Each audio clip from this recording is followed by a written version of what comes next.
Bienvenidas y bienvenidos al 12º episodio de Diálogos para Entender la Movilidad, el espacio del Centro de Estudios de Políticas Públicas para la Movilidad de Personas, donde exploramos, a través de distintas voces y experiencias, los retos que enfrenta la movilidad humana en México y en el mundo. En esta ocasión, tenemos el gusto de recibir a José Egas, representante de la Oficina Multipaís del ACNUR en Panamá, que abarca 22 países: Anguila, Antigua y Barbuda, Aruba, Barbados, Belice, Islas Vírgenes Británicas, Cuba, Curazao, Dominica, República Dominicana, Granada, Guyana, Nicaragua, Panamá, Surinam, Haití, Montserrat, San Kitts y Nevis, Santa Lucía, Saint Martín, San Vincent y las Granadinas y Trinidad y Tobago. José Egas se incorporó al ACNUR hace 20 años en Luanda, Angola. Desde entonces ha trabajado en más de una decena de oficinas en distintos países, entre ellos Angola, Brasil, Colombia, Myanmar, Irán, Grecia y Panamá, así como en la sede del ACNUR en Ginebra.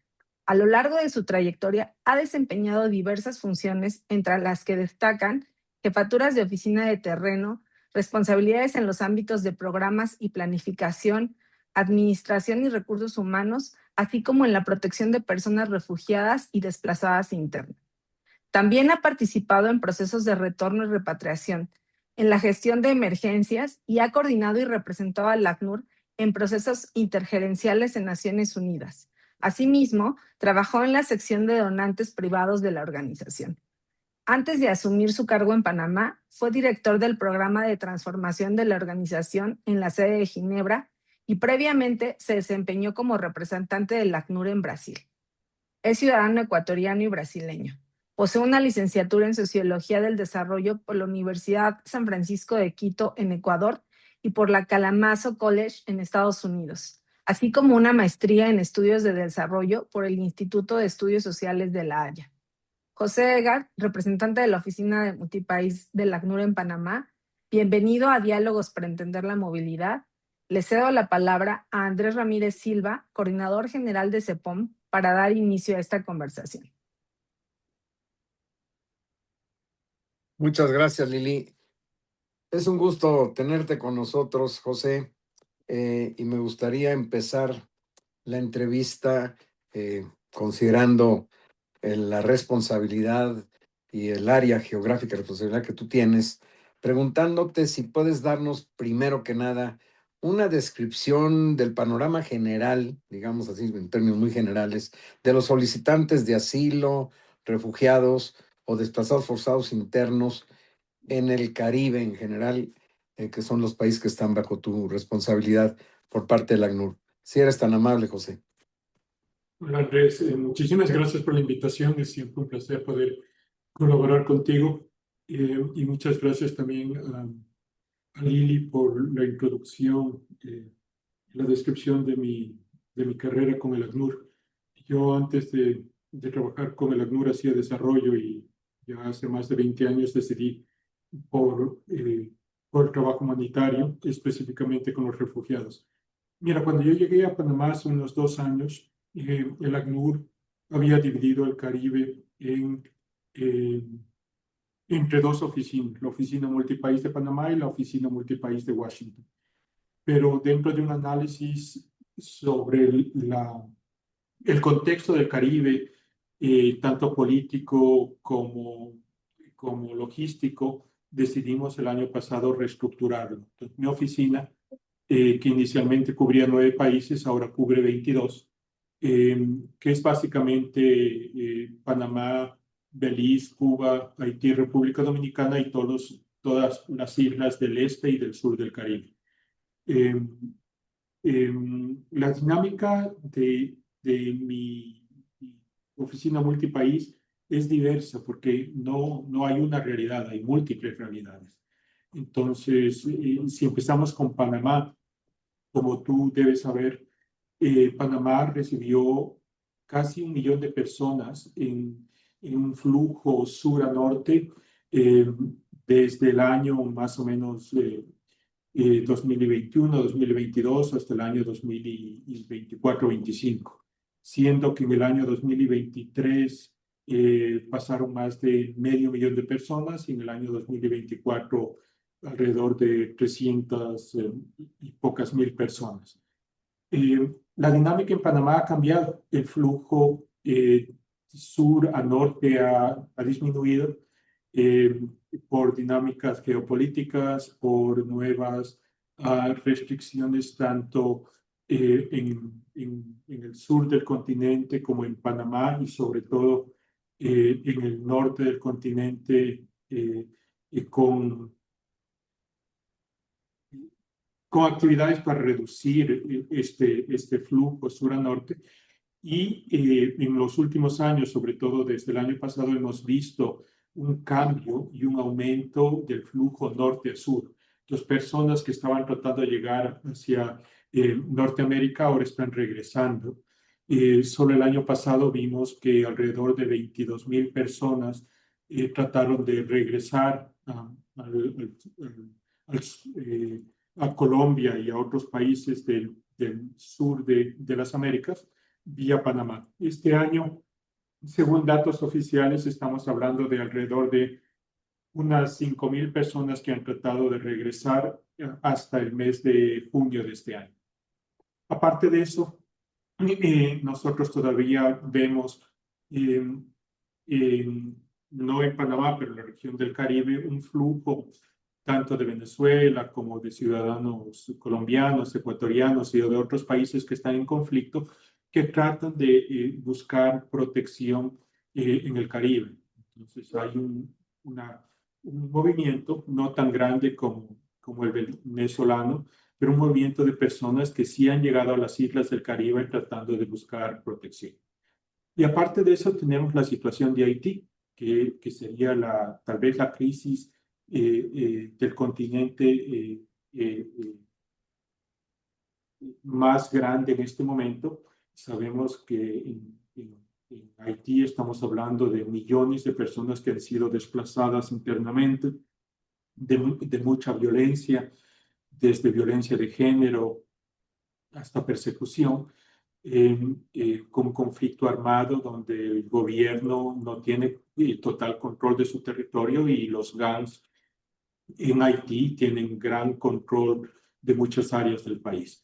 Y además de eso tenemos la situación de desplazamiento de ciudadanos cubanos debido a la crisis que existe en la isla. Entonces es un contexto muy complicado porque no estamos hablando de una población determinada, estamos hablando de múltiples poblaciones que se mueven de diferentes maneras, de norte a sur, de este a oeste, para tratar de buscar protección internacional. Y a esto se suma también situaciones de retorno, a veces no voluntarias, que están ocurriendo en diferentes países de la región. Gracias, José, considerando la multiplicidad de situaciones, la diversidad de características, pues que hace obviamente este cúmulo algo muy complejo.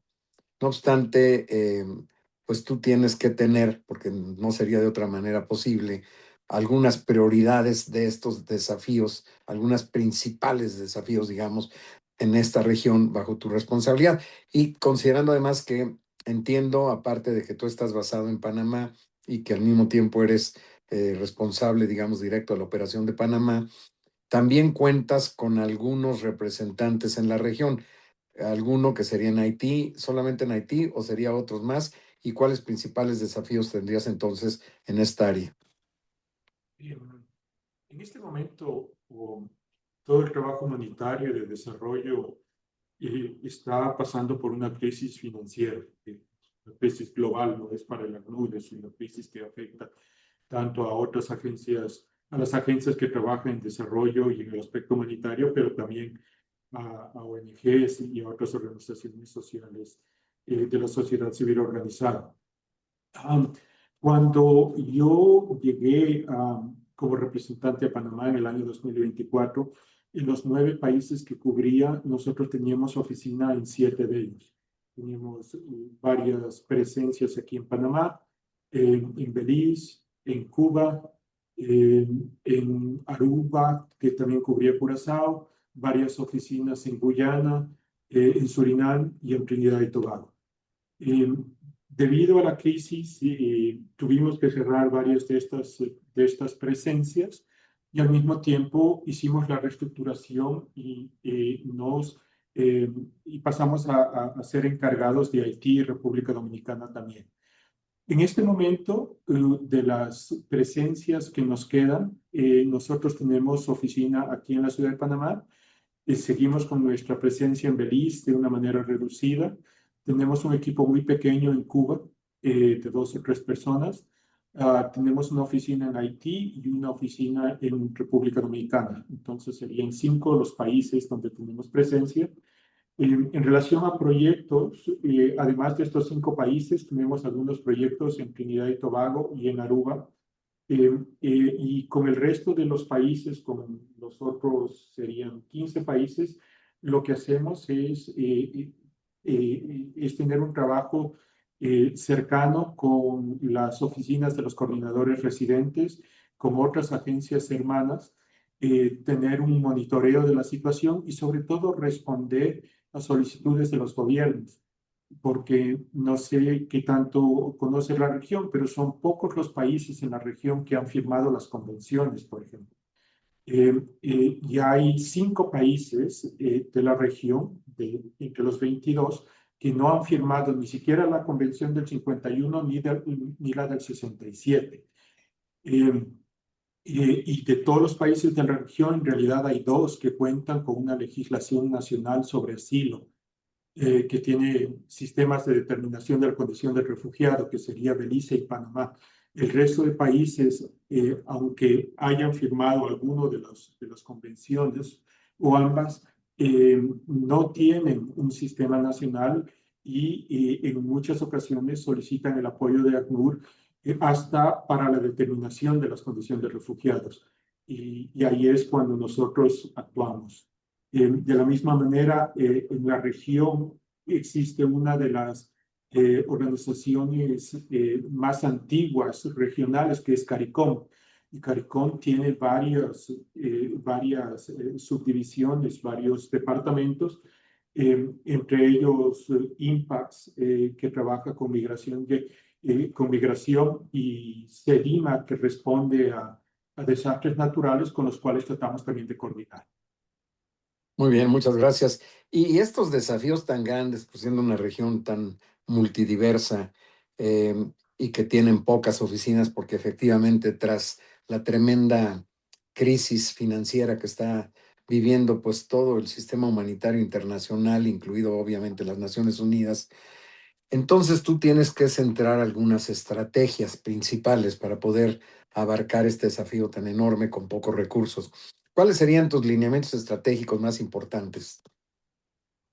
Mira, para responderte, yo comenzaría mencionando que la región enfrenta una convergencia de crisis que impulsan el desplazamiento forzado. Y ahí mencionaría la violencia, la persecución, la inestabilidad política, el deterioro económico de muchos de los países y también un aspecto que en otros lugares no es tan visible, pero que en el Caribe lo es, que es el impacto climático, cada vez más severo. Y para empeorar o complicar la situación, las dinámicas de movilidad se han vuelto bastante complejas. Y hay muchas de las personas que se mueven en el Caribe se mueven también dentro de flujos migratorios. Entonces es bastante difícil en muchas ocasiones distinguir una persona que está moviéndose por situación de persecución y una persona que salió por razones económicas, porque utilizan muchas veces los mismos mecanismos. Ahora, entre los desafíos que tenemos en la región están los marcos jurídicos. Los marcos jurídicos de protección internacional presentan diferencias, como te mencioné. Hay países, creo que está Antigua, Dominica, Haití, República Dominicana, San Vicente y las Granadinas, Trinidad, Belice y Panamá, que han adherido a las 2 convenciones, pero como te mencioné, hay muchos otros países que que no han firmado o ninguna, 5 o solo una de ellas. Y estos sistemas nacionales, con excepción de los dos que te mencioné, no son muy limitados o inexistentes. Entonces, eso es un desafío muy fuerte. El otro desafío que tenemos son los mecanismos de regularización. Existen, por suerte, en la región varios países que han tratado de avanzar de forma gradual hacia mecanismos que regulan y ofrecen alternativas legales a personas refugiadas y migrantes para mejorar el acceso a sus derechos y reducir no solo la irregularidad, pero también la vulnerabilidad. Entonces ahí tenemos hubo Migration Registration en Trinidad y Tobago, hubo un proceso que se llama Juntos para el Progreso, Junto para Progreso en Aruba. Ha habido ejemplos en Curazao que quieren regularizar alguna de estas situaciones. Guyana está fortaleciendo las políticas migratorias. Y Belice, que tal vez es el ejemplo más fuerte, ha ofrecido un programa de amnistía que ha beneficiado a casi, yo creo que unas 13.000 personas, de las cuales 700 son refugiados, para regularizar su situación en el país. También yo mencionaría que hay varias situaciones que aumentan los riesgos de protección. Y ahí tal vez, sin querer repetir lo que dije, están los movimientos mixtos cada vez más complejos, están las limitaciones de los sistemas. Hay siempre el riesgo de una devolución forzada, sobre todo en países que no han firmado la convención. La limitación de recursos es grande, y no solo para las agencias o las organizaciones que queremos apoyar a la población, pero también para los gobiernos. Hay que acordarse que en el Caribe estamos hablando de países, islas muy pequeñas con una población eh, eh, muy limitada, con posibilidades económicas restrictas y con muchos desafíos. Y como mencioné, los eventos climáticos. Sabemos, por ejemplo, solo el año pasado el huracán Melissa desplazó a más de 700.000 personas en la región. Y el Caribe tiene un periodo de huracanes todos los años, que dificulta aún más la situación de la población local y también de aquellas personas que tratan de llegar a estos países para mejorar su situación económica. Y bueno, el último desafío que es importante volver a mencionarlo es Haití. La crisis de Haití afecta a muchos de los países de la región debido al desplazamiento de las personas huyendo de la violencia. Muchas gracias, José. Ahora, en el corto plazo, mediano corto plazo, dadas las características de la crisis financiera, pero todavía ahora que ya se está hablando por parte del presidente de los Estados Unidos de la posibilidad de retirar todo tipo de apoyo al ACNUR y de retirarse el comité ejecutivo, que todavía entiendo está en un proceso de negociación para evitar que una catástrofe de esa naturaleza ocurra, pero desde luego supongo el ACNUR está pensando, está analizando alternativas que tiene que desarrollar ante una situación tan compleja. Y por otro lado, también el hecho de que de todos los países que tú tienes bajo tu área geográfica de responsabilidad, tienes dos que al menos hasta el año pasado, no sé, este año no he tenido la información, hacían parte del MIRPS, el Marco Integral Regional de Protección y Soluciones, que es el caso de Panamá y el caso de Belice. No sé qué país, si continúa el MIRPS y qué país actualmente está coordinando, digamos, o tiene la presidencia pro tempore de MIRPS, y en ese sentido, si así es, ¿cómo están ustedes trabajando en el marco del MIRPS con estos países concretos de Belice y Panamá? Mira, sobre los Estados Unidos, esas son discusiones que se están teniendo en este momento.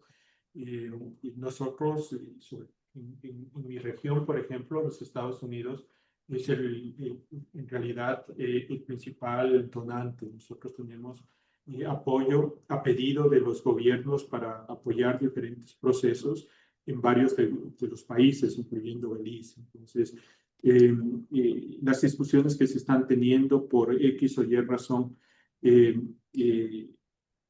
esperemos terminen en continuar con esa sociedad que la ACNUR siempre ha tenido con los donantes, incluyendo los Estados Unidos. Entonces, por el momento, nosotros seguimos implementando actividades y el apoyo que tenemos es muy agradecido. Ahora, los Estados Unidos no es el único donante.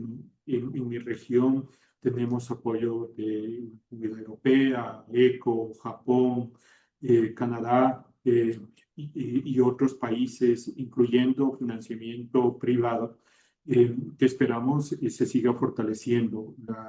Lo ideal es que el ACNUR siga teniendo una multiplicidad de donantes y no dependa de un país específico. Ahora, como te mencioné, hay varios mecanismos de coordinación en la región. Mencioné específicamente CARICOM, pero tú estás completamente correcto en mencionar el Marco Integral Regional para la Protección y Soluciones del MIRPS. Belice fue el presidente pro tempore del MIRPS hasta el año 2025. En este momento, si no me equivoco, y espero no estar equivocado, está con Costa Rica, no está con uno de los países de mi región, pero seguimos muy activamente participando en ese proceso. También trabajamos con otros sistemas como la Organización de Estados Americanos, y bueno, tenemos también el proceso Quito y otros procesos de coordinación regional que no los llevo yo, los lleva el Buró, el Departamento para todas las Américas, pero que los países de la región siguen impulsando. Ahora, tal vez para mencionar algo de las prioridades estratégicas, respondiendo a las preguntas que me hiciste, en mi región específicamente creo que se pueden reducir a unas 5 o 6 que son clave. La primera sería el fortalecimiento de los sistemas nacionales de asilo. Para que una persona pueda ser protegida, como sabemos, el principal ente protector es el gobierno. Y cuando no hay un sistema o cuando el sistema es muy débil, empezamos ya mal con esta protección. Entonces vamos a seguimos trabajando en esto. Este año es un año muy especial porque marca el 75 aniversario de la Convención y el aniversario de la ACNUR también. Entonces hemos tratado de impulsar que los 5 países que no han firmado la Convención la firmen. Y hemos tratado a través de varias actividades organizadas por Impacts CARICOM o directamente con las capitales de promover o incentivar que estos países firmen estas convenciones. Ahora, otra de las prioridades también se refiere a promover la documentación y la identidad legal. Sabemos que una de las grandes dificultades para nuestra población es no tener un documento o no ser reconocido como tales. Y esto no solo afecta a población desplazada o población refugiada, pero sobre todo afecta a las personas que tienen riesgo de ser apátridas. Entonces, en situaciones como Haití o en situaciones históricas en República Dominicana, continuamos trabajando con las autoridades para impulsar la aplicación de las leyes que existan en cada uno de los países para prevenir situaciones de apátrida a través de la documentación. La tercera prioridad es lo que mencioné y mencionaste, impulsar la cooperación regional. porque es el único mecanismo con el gran número de países que existen en el Caribe de tener un sistema que proteja a todos. Pero no podemos olvidarnos de tal vez de dos puntos que son claves también para la región. La una es la integración local.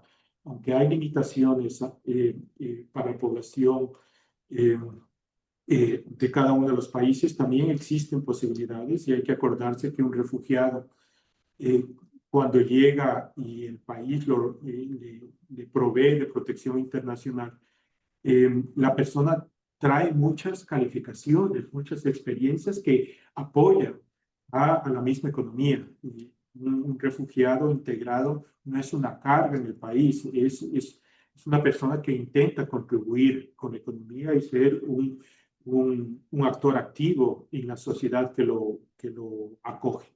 Y finalmente, una de las prioridades en mi región sería la resiliencia climática y de protección. No podemos pensar en el Caribe y en la región que cubro sin pensar en cuál va a ser el impacto de los cambios climáticos que están pasando. Sí, definitivamente. Pues te agradecemos muchísimo, José. Creo que es muy interesante.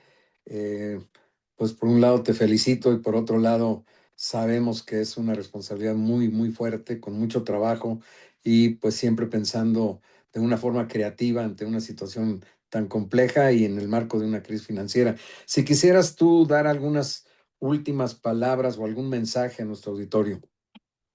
Sí, mira, pensando en mi región, tal vez me gustaría mencionar alguna de las perspectivas. O sea, a corto plazo, la violencia, las crisis políticas y el deterioro económico seguirán siendo factores estructurales que van a impulsar o aumentar el desplazamiento de la región. Entonces, es importante ver las causas de esta violencia, de estas crisis económicas, de las crisis políticas y ver como región cómo podemos reducir el número de personas que necesitan huir, que son perseguidas. El reto no es solo a nivel nacional, es a nivel regional. Como región podemos fortalecer los sistemas y como países podemos asegurar que nuestras poblaciones estén protegidas. Es fundamental seguir fortaleciendo los sistemas nacionales de refugio, ampliar las vías de regularización, al acceso a la documentación, ver mecanismos alternativos para reducir las vulnerabilidades y sobre todo prevenir la apatría. Y como mencioné, la integración social, la integración económica deben ser mecanismos para que las personas que, siendo reconocidas por los diferentes países, puedan contribuir con soluciones a través de la obtención de soluciones duraderas para las problemáticas que cada país tiene. Entonces, yo creo que hay muchos caminos, hay muchas puertas que se deben abrir y al mismo tiempo hay muchas acciones que tenemos que tratar de implementar para reducir el efecto de la violencia y de la persecución. Muchísimas gracias, José. Te mando un saludo y sobre todo muy agradecidos por tu disponibilidad. No, el placer es mío. Muchísimas gracias, Andrés y equipo. Hasta luego.